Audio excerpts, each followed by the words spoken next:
We are clearly witnessing at the moment is beyond anything we've experienced before. Our experiences don't teach us how to deal with what we're seeing now, where soldiers, armed people traveling in unmarked vehicles, attacking citizens.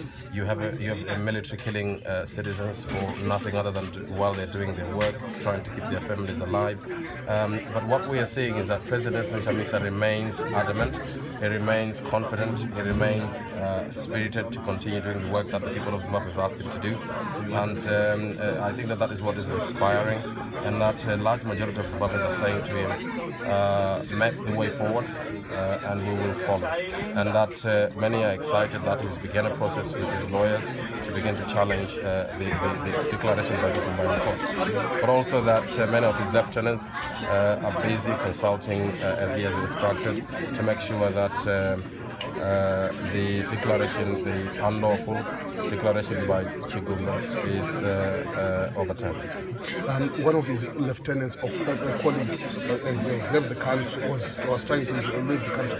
Where does that place you, and would you justify that? How would you justify that? Are you still confident that you can soldier on with your colleagues leaving something hiding?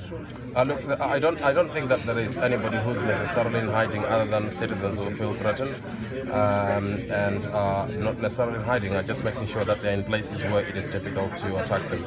They're going living in group homes where they are. The fact is that the president's lieutenants have been given tasks to carry out, and they're carrying out those tasks, and those when they're going about their work, that is being mistaken for going into hiding. They're not necessarily going into hiding. I know that they're not, because I was there when the instructions were being given.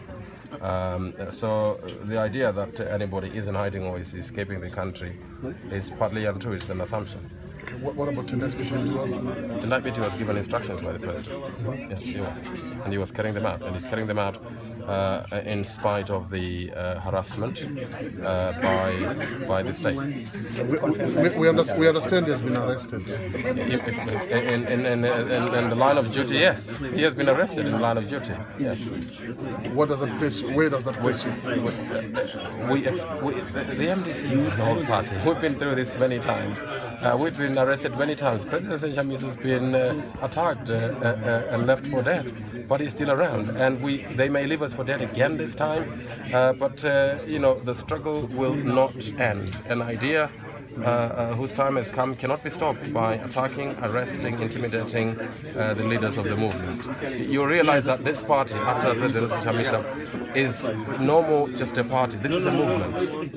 You have a party that has millions of people that are buying their own regalia, that are coming to our meetings at their own cost. No one is giving them anything. That is the true definition of a movement. And a movement cannot be quashed that way. They just need to learn it. Dr. Swanda, we have seen that Advocate Chamisa revealed that he spoke to UN Secretary General Mr. Guterres. Would you like to share with us some of the exchanges that you think they've made? President Nelson Chamisa has been speaking to all, in fact, many international leaders of great renown. He's been doing that for a long time. It's just not specific individuals. And because he's a statesman, the content of his discussions are not something that he wants to divulge without the permission of those he's been speaking to.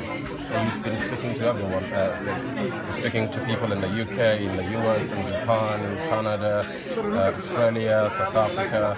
He started with a region and went out, and it's broad, and it is very clear that the world will not take what's happening in the country right now. But what do you make of it, especially at this particular moment that he is speaking to his world figure? Leadership. It simply tells this country that it has strong leaders. It is a leadership that can deliver. It is a leadership that is respectable and is being respected.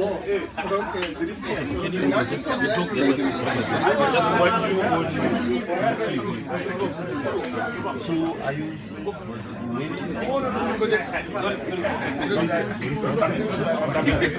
Command military, just are you okay? So basically what we want to know is how is Advocate Chamisa safe? Where is he?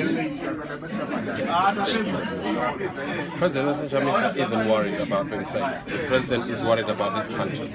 The president wants to see this country move forward. The president wants to see this country being run on the basis of law, basis of the constitution, and he's working flat out to do that. Of course, it is important that he be safe, and we hope that the state does not lose its balance and do something that would be untoward.